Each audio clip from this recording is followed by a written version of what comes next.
Hello friends, welcome back to my channel. আর সবাইকে জানাই রাধে রাধে। আর আজকে যেহেতু লোকনাথ বাবার তিরোধান দিবস, তাই ভাবলাম তোমাদের সাথে একটা ছোট্ট মিনি ব্লগ শেয়ার করি।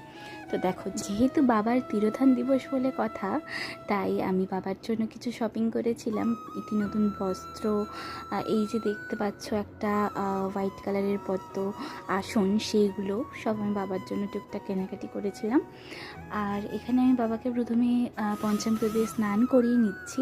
করানোর পর ফুল, পদ্ম ফুল, চন্দন এগুলো দিয়ে সুন্দর করে শৃঙ্গার করিয়ে বাবাকে বেলপাতা এবং তুলসী পাতা নিবেদন করার পরে এখানে মা অনেক ভোগের আয়োজন করেছিল বাবার জন্য। তো সে ভোগগুলো বাবাকে নিবেদন করে তো বাবার ভোগ আরতি সেরে নিয়েছিলাম। তারপরে তো বাবাকে আরতি করতে করতে এটাই বলছিলাম যে বাবা, তুমি নিজে ভালো থেকো আর আমাদের সবাইকে ভালো রেখো, সকলের মঙ্গল করো বাবা। আর প্রতি বছর যেন এইভাবেই ভক্তি নিষ্ঠা সহকারে তোমার পুজো করতে পারি, এইটুখানি বাবার কাছে আমার আর্জি। তো ভিডিওটা তোমাদের কেমন লাগলো অবশ্যই কমেন্ট করে জানিও। রাধে রাধে।